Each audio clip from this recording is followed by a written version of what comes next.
Hello, good afternoon, everyone. Welcome to today's IG Live, Ask the Experts. Today, I am going to be joined by Chantal Landreville. Chantal is a love and relationship coach based out of Toronto. I met Chantal last April in Vancouver at our In Bloom Summit. And she ran up to me with all of this beautiful energy, and she's so passionate about what we're doing with Real Love Ready, helping people find and cultivate loving, happy relationships with everybody in our lives. She's written this book that I read this week. I had the privilege of reading it. It's called Raise Your Love Signal, a guide to attracting and keeping the love of your life. So with over 2 decades of experience in personal growth and human connection, Chantal is on a quest to challenge the Disneyfied notions of love we've all been fed. Isn't that the truth? She introduces the true reality of what love really means. And so today, what we're going to do, thank you for joining us live today. We've also received a lot of your questions about dating, love, and relationships that I'm going to be asking her. But if you're live with us and you want to ask this dating coach your questions, please do. And so I'm going to ask her to join. And please tell me where you're from if you're joining us live. And we're going to get going. This is exciting. I just did a podcast interview with Chantal last hour, and I'm excited for you to listen. It'll be out in a few weeks. And in the meantime, we get to ask her questions today. Chantal, please request to join, and then I'm going to add you to the chat. There you are, sweetie.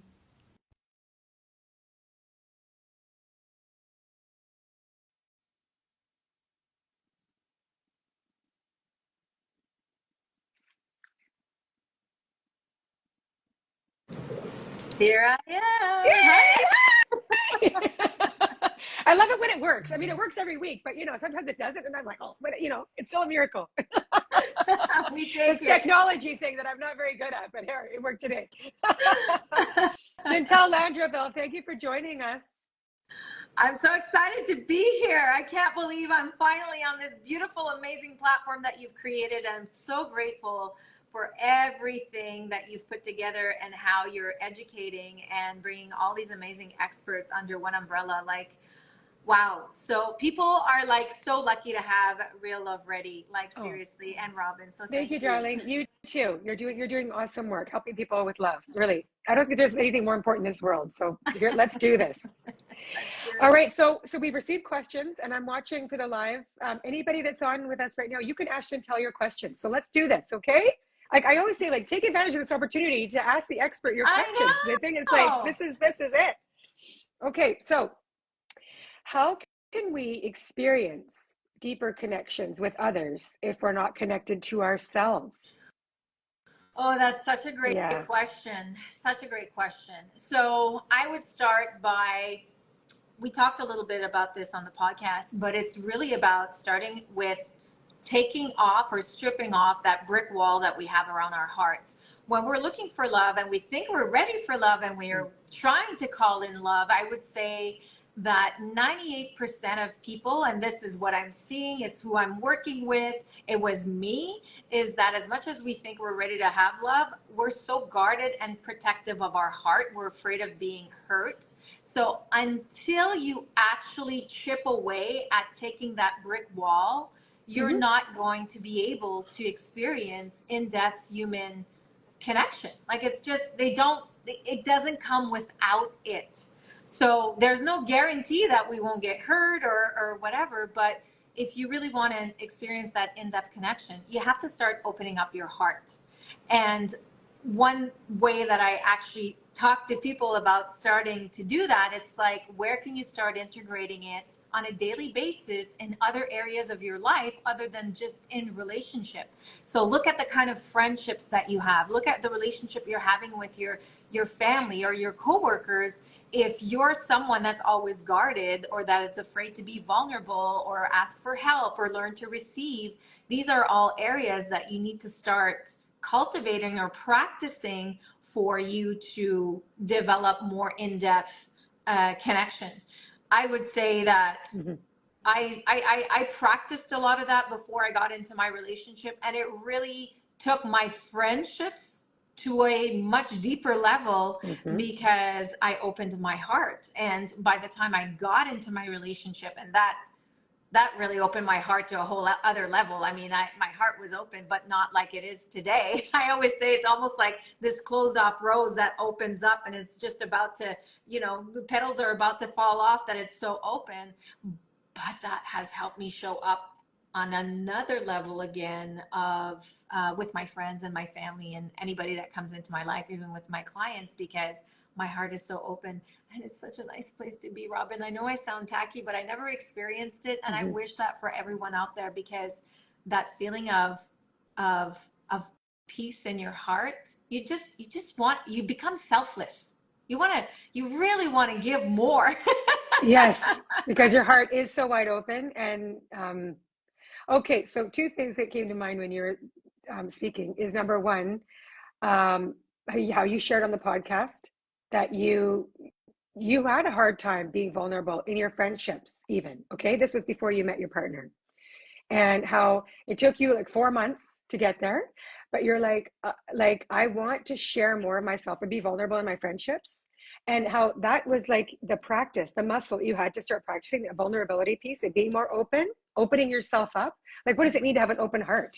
It means that you're going to be more vulnerable. It means you're going to be more like, I have got something to share. It's not easy for me to do this, and I feel really uncomfortable about it, but can you just listen? Can you just be there for me?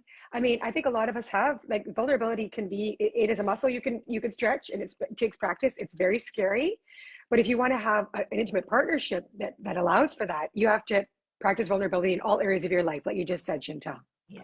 I always say, it's like, if anybody wanted to get a six-pack, there's no one. It's a very, very rare percentage of the population that has a natural six-pack. You have to work at it.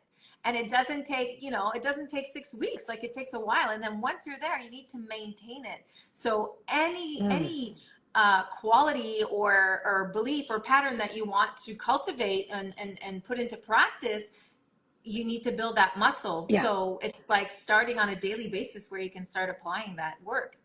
Love that. How can I identify the difference between what I think I should want in a relationship and what I truly need? Oh, we talked about this on the podcast. So wants versus needs.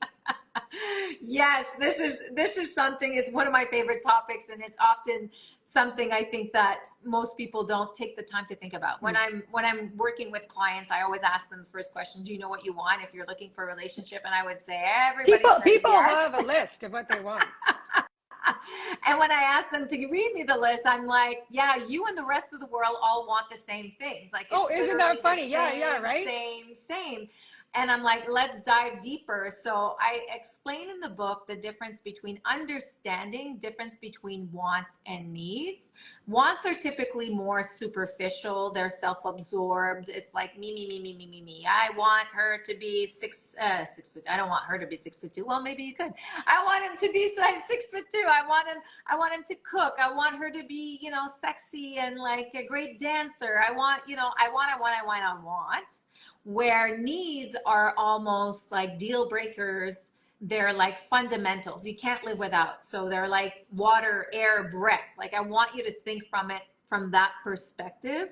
And then what I tell people to do is that write that list from a partner's perspective and write it from a relationship perspective. And honestly, if you want some extra gravy, write it from your perspective, because it's really important to understand why you want those things. And remember who you are, your self-awareness, that we'll dive deeper into this through the conversation, but really doing those 2 columns to see at the end of the day what really matters. And I think that most people think they want certain things. And I was reading, because I'm geeking out now in more data and the science behind dating. And I remember hearing Paul Brunson, actually the matchmaker from the UK. That's amazing. Paul. And he was talking about, as a matchmaker, when he would be with clients, most of them, he would ask them, do you know what you want? And they would go ahead and say, and give them the list. A week later, he'd call in to check in. How was your week? And they had done everything that was the opposite of what they said they didn't want to do and what they were looking for in a partner. So he's like, there's a big difference between what we think we want and what we're actually actionable and how towards too. aligned we are with yeah. So that is, so what how are you helping people actually identify the need? Because I think that's the other thing. It's like, if somebody was to say, like, I think what Paul is saying, because I've been, working, like, listening and learning from Paul for years. Love Paul. We want him at the summit next year. Paul, you hear me?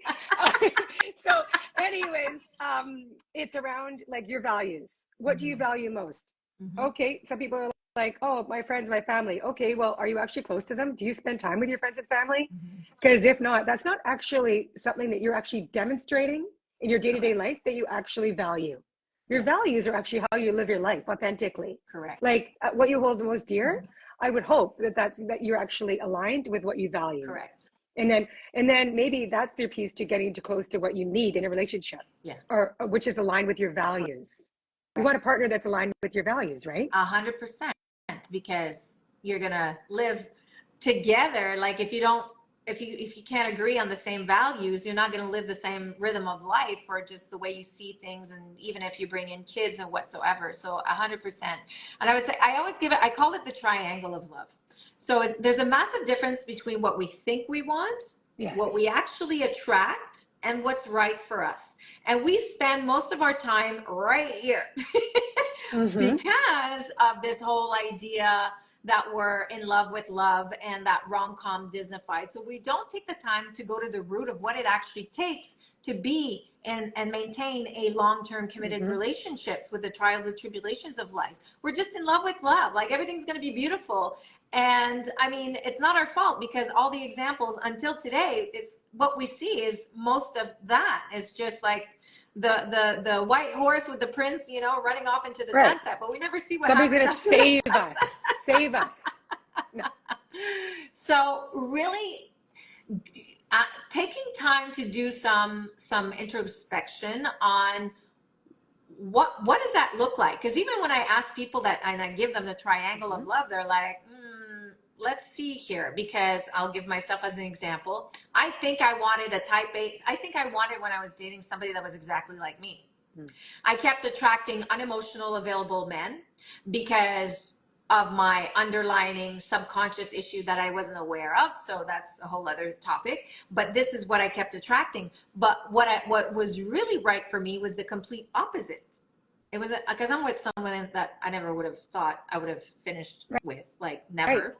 Has all the values that I cherish and that I actually have, but I wasn't focused on that because I wasn't educated to think that way. And that's what we're trying to teach people now.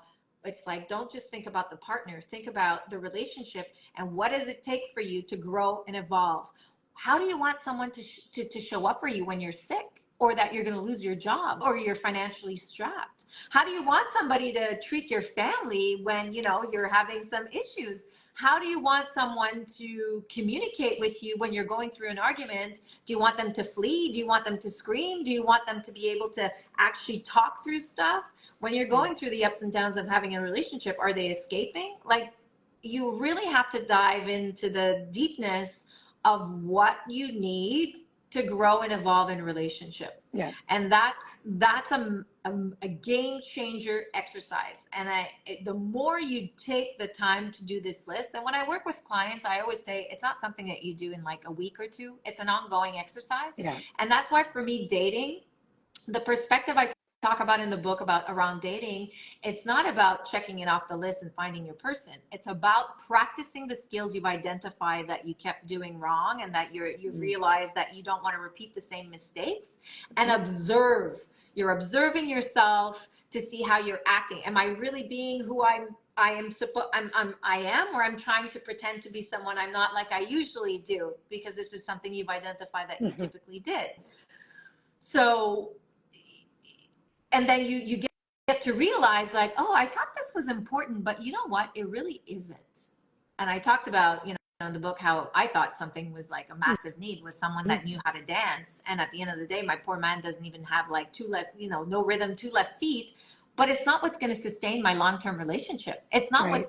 what's going to keep us together. It's how he supports me through what I do love doing, how he lets me go and do what I love doing. It's like my respect of my freedom.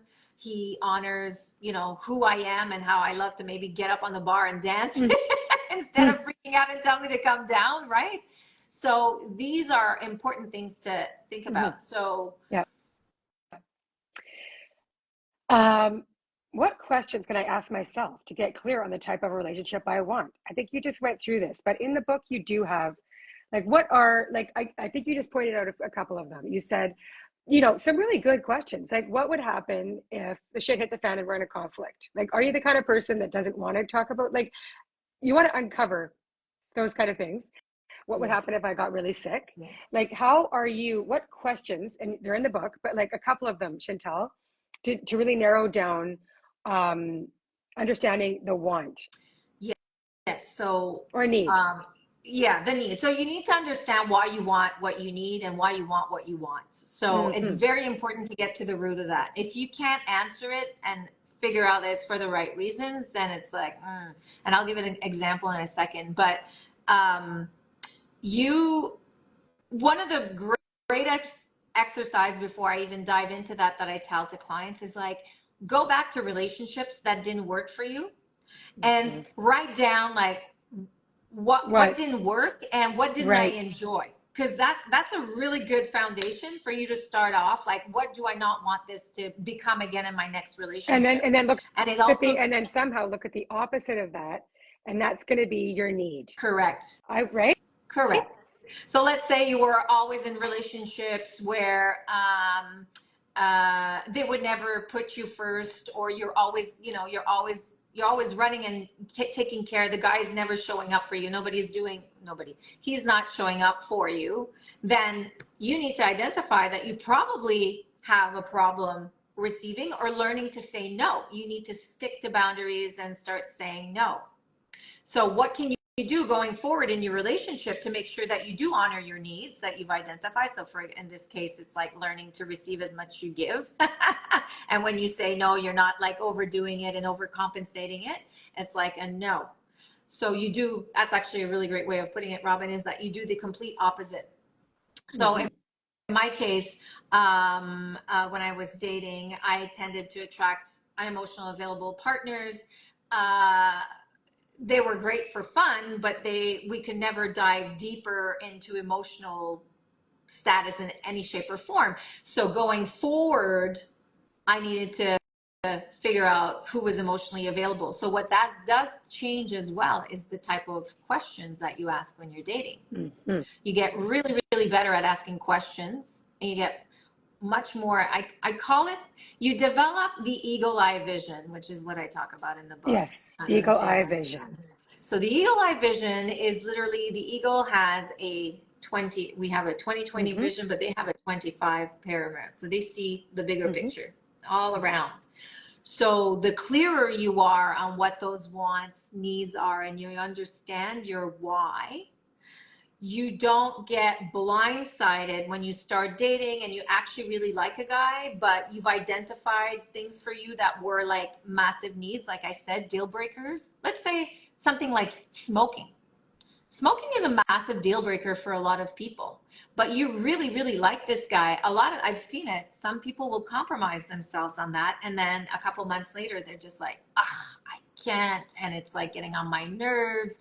And they convince themselves that he would quit or that they would accept it. So what that does, when you're clear, you don't compromise yourself in any shape or form, because you're going to honor what those needs are, because you know the why behind it. And I don't think people are clear enough on why they want what they need. So do the homework. Get damn clear on what it is that you need and why you actually need it. And this will also help you in at work. It'll help you with friendships. It'll help you in all things relationship, when you're able to actually, define why you're needing what you need. Definitely. It's funny. Okay, I'm going to just tell one quick story about the smoking, because one of my best friends is with a man who smokes, and that was a deal breaker in her mind. Like, I don't want to be with a smoker. Like, she doesn't smoke. She's never smoked, right? And but guess what? He is giving everything, like everything in the relationship is what she wants and needs. He's a smoker, which she does not like at all. Like, she's not condoning, she's not loving that. But it's like something that she has accepted. Hey, there you go. So that's like one other side of 100%. You think like, as a non-smoker, like, I don't want to be with, that's a deal breaker. But actually for her, she realized it was not a deal breaker. Yeah. So that's like, that's why it's like, figure out what really matters. Yeah. The things that really matter in relationship long term. Because you could be with the nicest guy that travels the world, that, you know, has money, that, you know, the girl that cooks all the best meals, but is not fundamentally, I don't know, present emotionally, that is not a great communicator, that flees every time something goes wrong. So we really have to think bigger scale. Big picture. Like you said, the eagle eye. I love that. I think it's great. Looking at things from this higher perspective. Correct. Yeah. Okay. How do I create space to maintain my individuality in a new relationship? Oh, that's a good question. And I love that. So, one, very easy, slow burn. Like, if you're able to start dating and you date slowly, you won't lose yourself when you start dating someone. Remember, we start dating someone, I was like, oh my God, I got to see him every night. I was actually having this conversation with a friend 2 weeks ago. And I was like, why are you canceling going to the gym to see him? And you saw him 2 nights ago. Just, you know, you gotta live your life. So do not, right? Catch yourself. And that's why it's so important. Again, like, if you found your person and that person is meant for you, it's not going anywhere.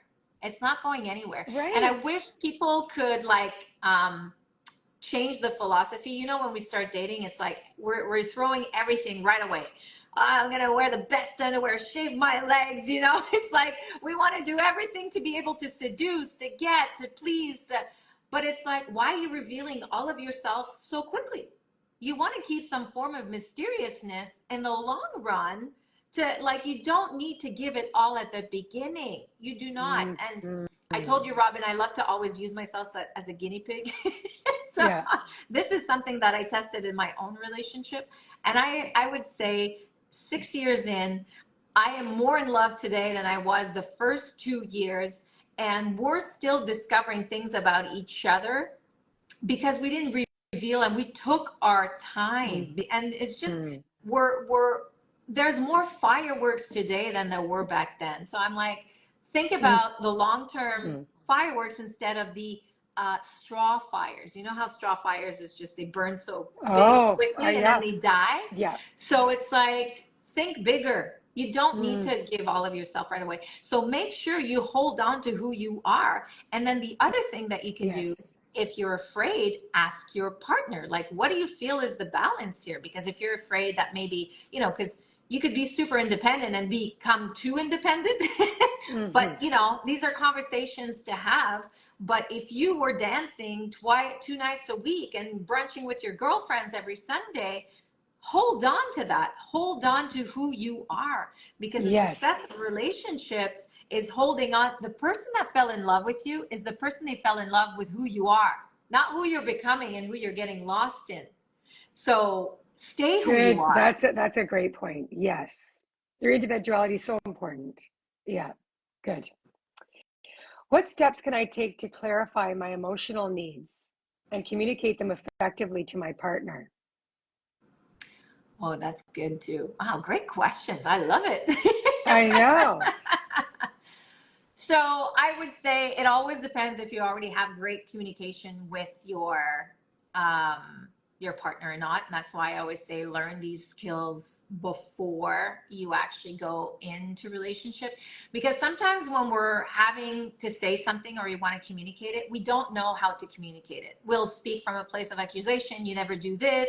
You stop doing that. Instead of saying, you know, I always say, speaking from a place of I feel. I was actually just doing a communication workshop at the Women's Show last weekend, and I was giving this example because it still happens to me. I want people to know that's why there's skills that you need to constantly practice and kind of catch yourself.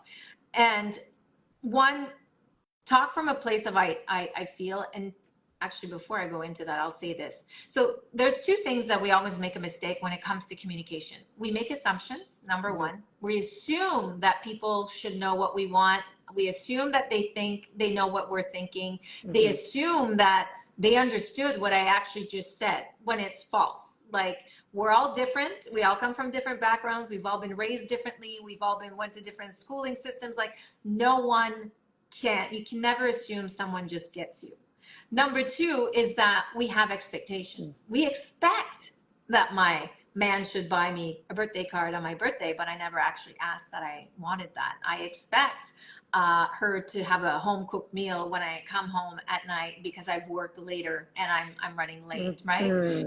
If you do not learn to communicate your needs, and this is where I say we all need to start taking ownership ourselves. For communication, first, for communicating our needs. Express what it is that you actually want and need. And this goes back again, the clearer you are on what it is you need and understand your why behind your want, it makes your communication channel go so much easier. I need this. Like, let's say, for example, you're an anxious attachment style and you need some daily communication. It's important for you to be texted, have a check-in at least once or twice a day. It's a massive difference saying to your partner, you know what, you never text me, you never call me, I want you to text me at least once a day, versus saying, I want you to understand, I'm an anxious attachment style. I'm working on it. I'm very conscious of it. But for me, it would be really great if we can come to an agreement together that you check in with me once a day. Is that something you think? Like, what do you think is a solution for us to agree on? Again, like, we need to agree on something together so we can honor that commitment of what it is that I need because of what I just explained to you. It's a massive difference. Like, what do you want the person to say? They're going to get defensive? No, they're like, oh, I'm sorry, I didn't understand, because we make the assumption that the person understands that you're an anxious attachment style when they have no idea. So I think it's, again, for you to be able to clearly communicate is understand your why, and then start initiating the communication. Talk from a place of I feel. I feel is so important instead of accusation. And why am I having a blank on the next thing that I want to say? I apologize. Complete blank. Not holding space. No, but I think what you're saying, Chantal, though, is so awesome, in the fact that it's so important just to be clear. And this is where I'm at, and this is what I'm asking of you. This is what I would like, I want or need. And can we come to an agreement on that? And they might say, no, like, I'm not comfortable with 3 texts or 4 texts a day. I'm working busy, but I will text. I will agree to first thing in the morning and check in after I'm done work on my way home, and I'll call you. Like, it's just like, of course, it just has to do with talking it out, and just like, so they know then you can come to a place that you're both happy with, a win-win. Correct, because sometimes we want something the way we want it, and as I said, we're different individuals. So it's always focusing on the solution, not like sticking to your ground. I want this, I need this. And I'll give an example. My fiance is always late. It's one of my biggest pet peeves in my life. He's always late, and it would piss me off and drive me crazy. So at one point, even though he knew this and he would always make the effort to try to be on time, it would never work. But I put my foot down one day. I said, listen, when you're late all the time, it makes, especially when it involves me, I feel completely dismissed of who I am and my need, because I do not like being late. And I feel my time is disrespected, that you do not honor my time. He was like, I wasn't saying, yeah, I was late. It was just, this is how I feel. So this is the agreement that I would like for us to do. Whenever I'm not there and I'm not involved, if you want to be late, you be late all you want. But whenever it involves me and other people, we need to figure out, like, you need to make an effort to be on time. He was like, I can do that. And from that moment on, it's always been something that we both agreed on, and that he honors still until today. And let me tell you, when he is running late, he's the first one to call, I'm sorry. Yes, but that is clear, honest, loving communication. It's so good, and you're Yeah. honoring yourself, and also like saying to him clearly, like, is this something we can do? Can we agree to Yeah. this? Because it's important to me. And I you love know, that. I Margaret, really do. just to add on that, because I feel like, and I heard it last weekend, is that when people are in relationship, they're like, yeah, but they should know, or No. don't you think it would be good for them? And again, I'll give an example, because I always love to eat a piece of my own humble Mm-hmm. pie. As I said, I was at the women's show working all day, all weekend, and I got home the Friday night, and he was on the couch, and I was like, it would have been really nice for him to take care of dinner and for like just to feel taken care of. So I got pissed, but I didn't say anything. I was just like, mm. And the next morning, we usually have our little connection time in bed, and we go do our market. But I had to be at the show at 9:30, and he woke up 10 minutes before I left. So I'm like, and I leave, and I start complaining to my booth mate, and I caught myself. I was like, you know what? You didn't communicate what you needed. You should have just said, I'm working at the women's show. I Please have need dinner for you me, to, honey. Yeah. that's all. So what I want to say is we need to stop with the romance of like, we have this idea of like, they should read our minds, and no. No. If you want to be in a relationship, that help them succeed. Tell them what you want. Yes. I had to tell my man what kind of flowers that I like and that I need, and those are what I want you to buy me. It's like, And and that's now not I'm always a happy. bad thing. That's not a bad thing. Like, it's just, I think that right there is such a great example, Chantal. So thank you. Really, it's just clear and like, it's just so good. So good. Thank you, Chantal Landreville. I'm holding up your book, Raise Your Love Signal. It is so good. I loved reading it. I know Kirsten and I both loved it. And I've just so enjoyed our time today. So thank you for being with us. Thank And you. thank you all for joining us today on today's Thank you, IG Live. everyone. Thank you for the questions. Amazing, amazing questions. They were Love great it. questions. And this is recorded, so you can pass it on to your friends. Okay. Amazing. Thanks, Everyone Robin. have a great Take day. care. Bye. Bye.